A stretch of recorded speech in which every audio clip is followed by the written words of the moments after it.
깊은 밤, 침묵이 방을 가득 채울 때 당신의 가슴 한편에서 밀려오는 그 무거운 감정이 있습니다. 그것은 마치 차가운 안개처럼 마음을 감싸며 숨통을 조이는 외로움입니다.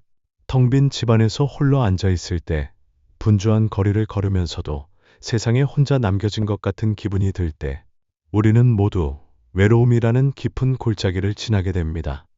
외로움은 참으로 묘한 감정입니다.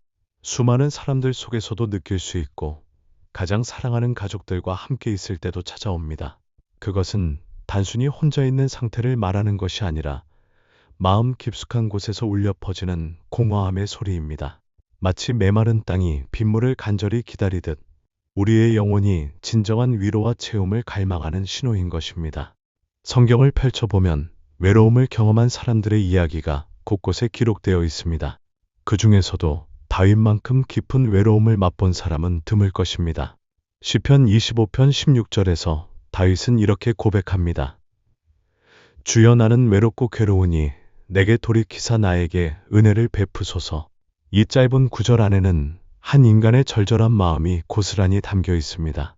다윗이 이 기도를 드릴 당시의 상황을 생각해 보십시오. 그는 하나님께 기름 부음을 받은 이스라엘의 왕이었지만 동시에 끊임없는 고난과 시련 속에서 살아야 했던 사람이었습니다. 사울 왕의 질투와 미움으로 인해 광야로 도망 다녀야 했고, 아들 압살롬의 반역으로 왕궁에서 쫓겨나야 했으며, 자신의 죄로 인해 하나님 앞에서 깊은 회개의 시간을 보내야 했습니다. 권력과 명예를 가진 왕이었지만 그의 내면은 때로 깊은 외로움으로 가득했던 것입니다. 시편 102편에서 다윗은 자신의 외로운 심정을 더욱 구체적으로 표현합니다. 나는 광야의 올빼미 같고 황폐한 곳의 부엉이 같으니 내가 밤을 새며 지붕 위에 외로운 참새 같으니이다. 얼마나 생생한 비유입니까?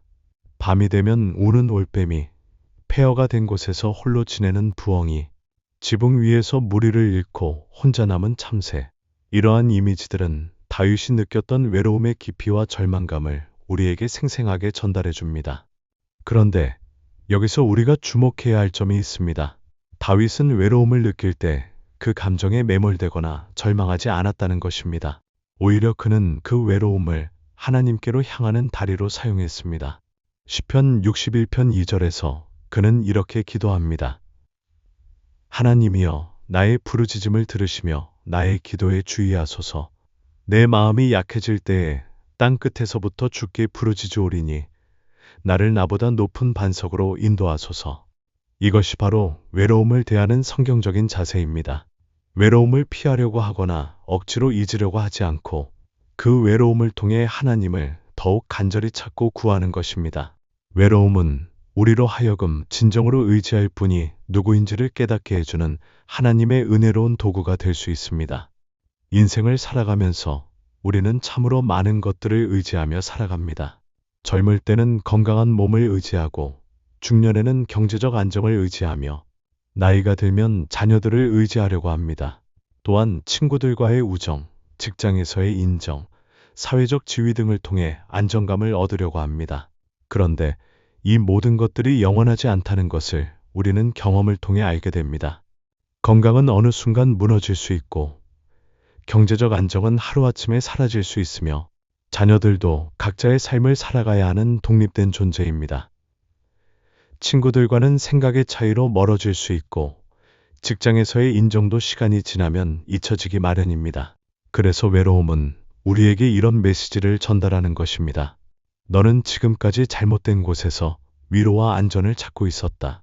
진정한 안식과 만족은 오직 하나님께로부터만 온다. 이사야 선지자는 이사야 40장 31절에서 이렇게 선포했습니다. 오직 여호와를 앙망하는 자는 새 힘을 얻으리니 독수리가 날개치며 올라감 같을 것이요, 다른 박질하여도 곤비하지 아니하겠고 걸어가도 피곤하지 아니하리로다. 여기서 앙망한다는 말은 단순히 기다린다는 뜻이 아닙니다. 이는 모든 소망과 기대를 오직 하나님께만 두고 그분만을 바라본다는 의미입니다. 외로움이 사무칠 때 우리가 해야 할 첫 번째 일은 바로 이것입니다. 하나님을 앙망하는 것입니다.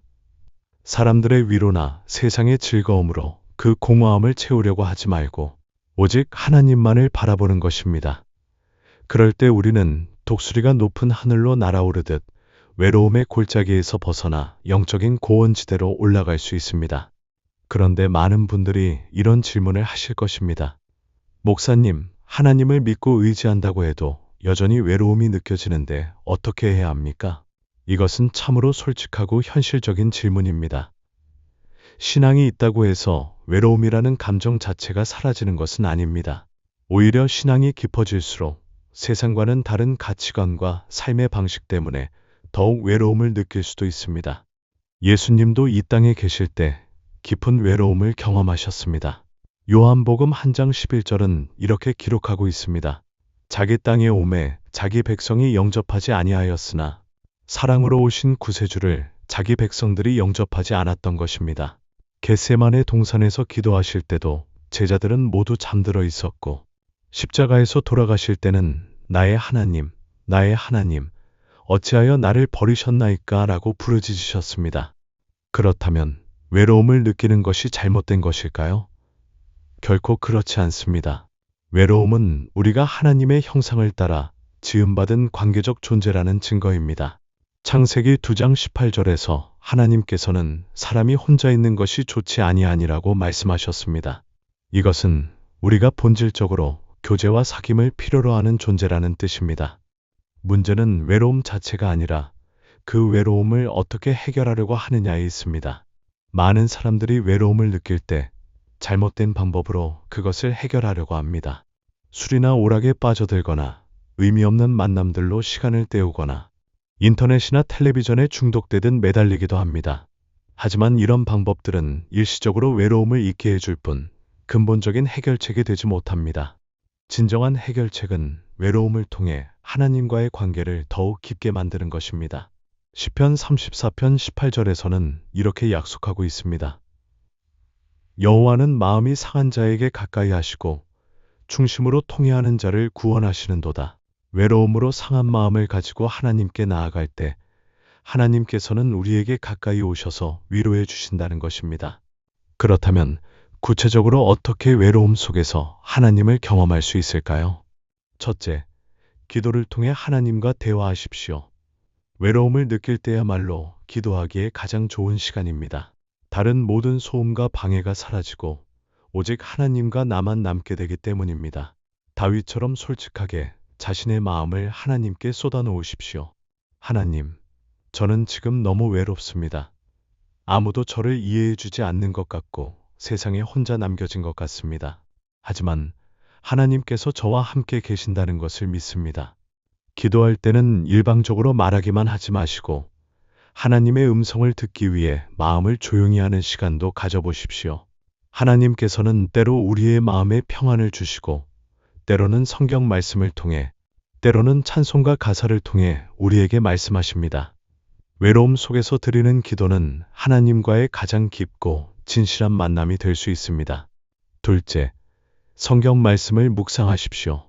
특히 외로움과 관련된 말씀들을 천천히 읽으며 묵상해 보십시오.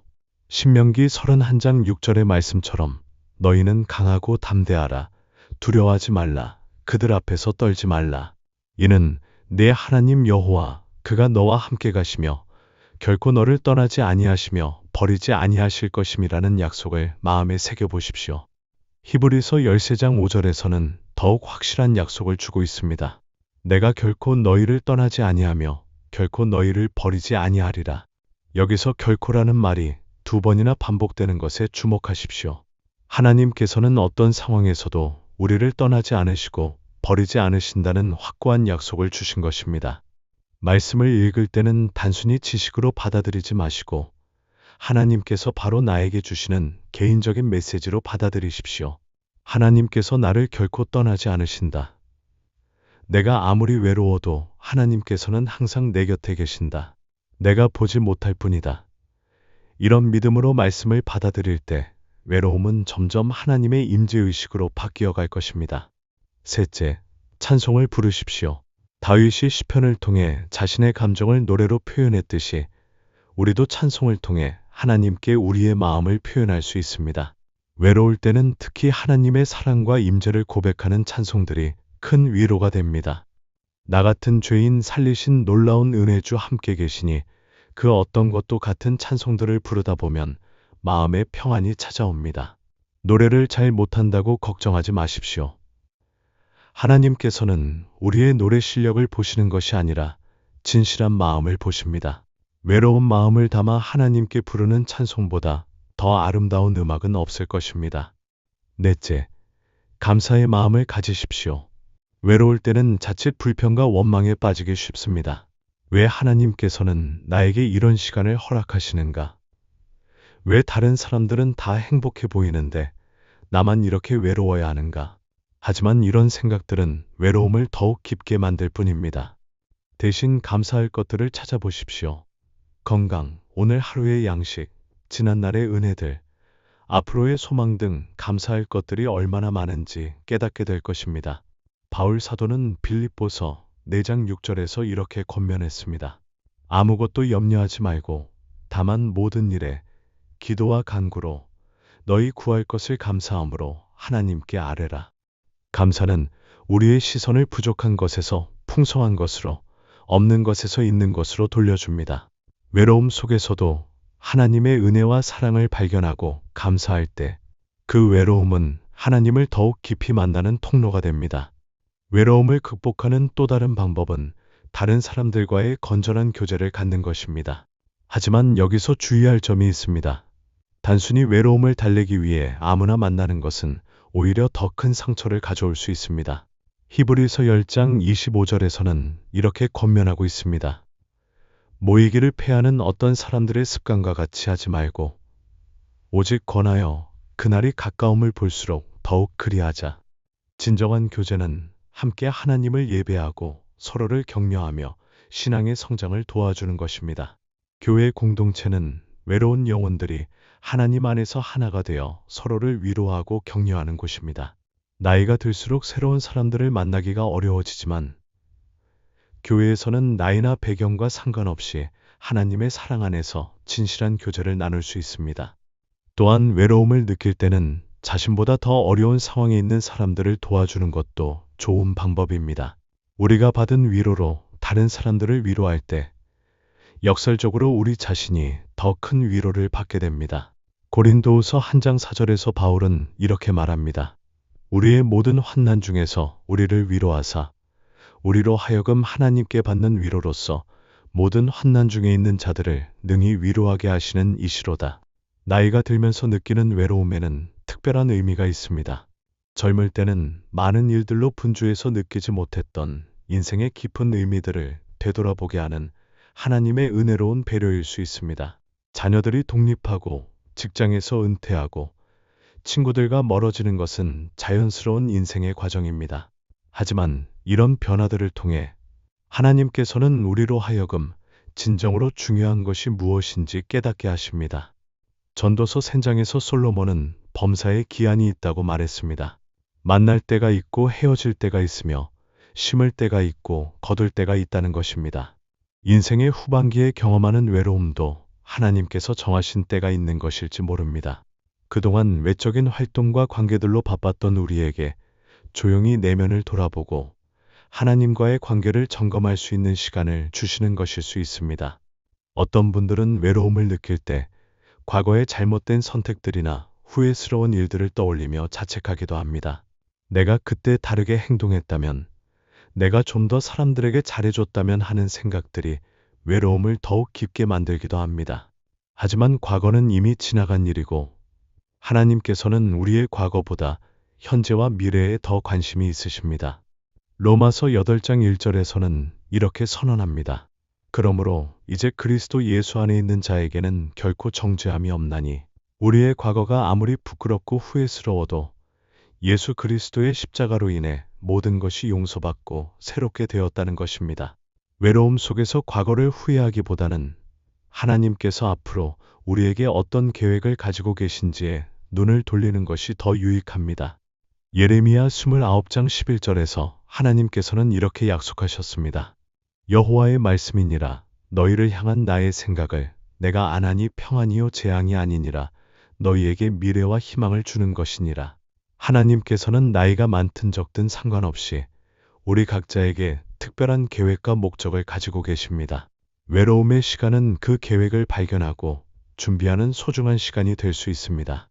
때로는 외로움이 우리를 더 깊은 영성의 세계로 이끌어주기도 합니다. 많은 영적 위인들이 홀로 있는 시간을 통해 하나님과의 깊은 교제를 경험했습니다. 엘리야는 시내산에서, 바울은 아라비아 광야에서, 요한은 밤모섬에서 혼자 지내는 시간을 통해 하나님의 특별한 계시를 받았습니다. 물론 모든 사람이 이런 특별한 체험을 하는 것은 아닙니다. 하지만 외로움의 시간을 통해 하나님과의 관계가 더욱 깊어지고 성숙해질 수 있다는 것은 분명합니다. 조용한 시간에 성경을 더 깊이 묵상하고 기도에 더 많은 시간을 할애하며 하나님의 뜻을 구하는 시간을 가질 수 있기 때문입니다. 외로움을 견디기 어려울 때는 자연 속에서 시간을 보내는 것도 도움이 됩니다. 시편 19편 1절에서는 하늘이 하나님의 영광을 선포하고 궁창이 그의 손으로 하신 일을 나타내는도다 라고 했습니다. 하나님께서 창조하신 자연을 바라보며 묵상할 때 우리는 하나님의 크심과 사랑을 새롭게 깨달을 수 있습니다. 꽃 한 송이, 나무 한 그루, 흐르는 시냇물, 지저귀는 새소리 모두가 하나님의 사랑과 돌보심을 증거하는 것들입니다. 예수님께서도 백합화를 가리키시며 솔로몬의 모든 영광으로도 입은 것이 이 꽃 하나만 갖지 못하다고 말씀하시면서 하나님께서 들의 풀도 이처럼 입히시거든 하물며 우리를 어떻게 돌보지 않으시겠느냐고 하셨습니다. 자연 속에서 외로움을 달래는 것은 단순히 기분 전환을 위한 것이 아닙니다. 그것은 하나님께서 창조하신 세계 속에서 우리 자신의 위치를 발견하고 창조주 하나님과의 관계를 새롭게 인식하는 영적인 경험입니다. 외로움을 극복하는 과정에서 가장 중요한 것은 인내입니다. 외로움이라는 감정이 하루아침에 사라지지는 않습니다. 마치 상처가 아물기까지 시간이 필요하듯 외로운 마음이 치유되기까지도 시간이 필요합니다. 야고보서 한 장 4절에서는 인내를 온전히 이루라 이는 너희로 온전하고 구비하여 조금도 부족함이 없게 하려 함이라고 했습니다. 외로움을 견디는 것도 하나의 인내의 과정입니다. 그 과정을 통해 우리는 더욱 성숙한 신앙인이 되고 하나님과의 관계도 더욱 깊어집니다. 급하게 해결하려고 하지 마시고 하나님께서 그 시간을 통해 우리에게 무엇을 가르치시고 무엇을 주시려고 하는지를 기다리며 인내하시기 바랍니다. 또한 외로움을 느낄 때는 작은 것에서부터 기쁨을 찾는 연습을 하는 것이 좋습니다. 아침에 마시는 따뜻한 차 한 잔, 창밖으로 보이는 푸른 하늘, 좋아하는 책의 한 구절, 오래된 사진 속의 추억들. 이런 작은 것들에서도 하나님의 사랑과 은혜를 발견할 수 있습니다. 예수님께서는 마태복음 6장 26절에서 이렇게 말씀하셨습니다. 공중의 새를 보라, 심지도 않고 거두지도 않고 창고에 모아 들이지도 아니하되 너희 하늘 아버지께서 기르시나니 너희는 이것들보다 귀하지 아니하냐. 하나님께서 작은 새들도 먹이시고 보살피시거든. 하물며 당신을 어떻게 돌보지 않으시겠습니까? 외로움의 시간을 통해 우리는 진정한 행복이 무엇인지도 깨달을 수 있습니다. 세상에서 말하는 행복은 대부분 외부의 조건들에 의존합니다. 많은 돈, 좋은 지위, 타인의 인정, 건강한 몸 등이 있어야 행복하다고 생각합니다. 하지만 성경에서 말하는 참된 기쁨과 평안은 이런 외적 조건들과 상관없이 하나님과의 관계에서 오는 것입니다. 바울 사도는 감옥에 갇혀 있으면서도 빌립보서를 통해 기쁨에 대해 이야기했습니다. 그의 기쁨은 자유로운 몸이나 편안한 환경에서 온 것이 아니라 어떤 상황에서도 자신과 함께 하시는 하나님에 대한 확신에서 온 것이었습니다. 주 안에서 항상 기뻐하라. 내가 다시 말하노니 기뻐하라는 그의 권면은 외로움 속에서도 진정한 기쁨을 누릴 수 있다는 것을 보여줍니다. 외로움의 시간은 또한 우리로 하여금 다른 사람들의 고통을 더 잘 이해할 수 있게 해줍니다. 자신이 외로움을 경험해 본 사람만이 다른 사람의 외로움을 진정으로 공감할 수 있습니다. 이것은 우리가 받은 위로를 다른 사람들과 나누는 귀한 자격이 됩니다. 고린도후서 한 장 3절에서 하나님을 모든 위로의 하나님이라고 부르는 이유도 바로 여기에 있습니다. 하나님께서 우리를 위로해 주신 그 위로로 우리도 다른 사람들을 위로할 수 있게 되는 것입니다. 외로움을 통해 하나님의 위로를 경험한 사람은 같은 어려움을 겪고 있는 다른 사람들에게 큰 도움이 될 수 있습니다. 마지막으로 외로움을 느낄 때 기억해야 할 가장 중요한 진리는 하나님께서 우리를 사랑하신다는 것입니다. 요한일서 4장 19절에서는 우리가 사랑함은 그가 먼저 우리를 사랑하셨음이라고 했습니다. 우리가 외로워서 하나님을 찾는 것이 아니라 하나님께서 먼저 우리를 사랑하시고 찾아오신 것입니다. 외로움은 때로 우리가 사랑받지 못한다는 거짓된 메시지를 전달하기도 합니다. 하지만 성경은 분명히 말합니다. 하나님께서 독생자를 주실 만큼 우리를 사랑하신다고 말입니다. 요한복음 3장 16절의 말씀처럼 하나님이 세상을 이처럼 사랑하사 독생자를 주셨으니 이는 그를 믿는 자마다 멸망하지 않고 영생을 얻게 하려 하심이라고 하셨습니다. 이 사랑은 우리의 행동이나 조건에 따라 변하는 것이 아닙니다. 우리가 외롭든 외롭지 않든 기쁘든 슬프든 성공하든 실패하든 상관없이 하나님의 사랑은 변함없습니다. 로마서 8장 38절부터 39절에서 바울은 이렇게 확신 있게 선언했습니다. 내가 확신하노니 사망이나 생명이나 천사들이나 권세들이나 현재의 일이나 장래 일이나 능력이나 높음이나 깊음이나 다른 어떤 피조물이라도 우리를 우리 주 그리스도 예수 안에 있는 하나님의 사랑에서 끊을 수 없으리라. 그러므로 외로움이 사무칠 때 이렇게 고백하시기 바랍니다. 하나님, 저는 지금 외롭습니다. 하지만 하나님께서 저를 사랑하신다는 것을 믿습니다. 하나님께서 저와 함께 계신다는 것을 믿습니다. 이 외로움의 시간을 통해 하나님과의 관계가 더욱 깊어지기를 원합니다. 하나님의 뜻을 발견하고 하나님께서 주시는 참된 위로와 평안을 경험하게 해주세요. 외로움은 우리 인생에서 피할 수 없는 경험입니다. 하지만 그 외로움을 통해 우리는 하나님의 사랑을 더욱 깊이 경험하고 진정한 만족과 기쁨이 무엇인지 깨닫게 됩니다. 외로움의 골짜기를 지날 때도 하나님께서 함께 하시며 그 골짜기 너머에는 더 푸른 초장과 잔잔한 물가가 기다리고 있습니다. 시편 23편의 고백처럼 내가 사망의 음침한 골짜기로 다닐지라도 해를 두려워하지 않을 것은 주께서 나와 함께 하심이라는 믿음을 가지시기 바랍니다. 외로움의 음침한 골짜기도 하나님과 함께라면 두려울 것이 없습니다. 오히려 그 골짜기를 통과한 후에는 하나님의 선하심과 인자하심을 더욱 깊이 체험하게 될 것입니다. 외로움이 사무칠 때 그것을 피하려고 하지 마십시오. 그것을 하나님께로 향하는 소중한 기회로 여기십시오. 그 시간을 통해 하나님과 더욱 가까워지고 하나님의 사랑을 더욱 깊이 경험하며 진정한 평안과 기쁨을 누리시기를 바랍니다. 하나님께서는 외로운 당신을 결코 혼자 두지 않으실 것입니다. 당신이 보지 못할 뿐, 하나님께서는 지금도 당신 곁에 계셔서 사랑으로 당신을 지켜보고 계십니다. 그 사랑 안에서 참된 위로와 희망을 발견하시기를 간절히 기도합니다. 오늘의 이야기는 여기까지입니다. 끝까지 함께 해주신 모든 분들께 진심으로 감사드립니다. 구독과 좋아요로 응원의 마음 전해주세요. 감사합니다.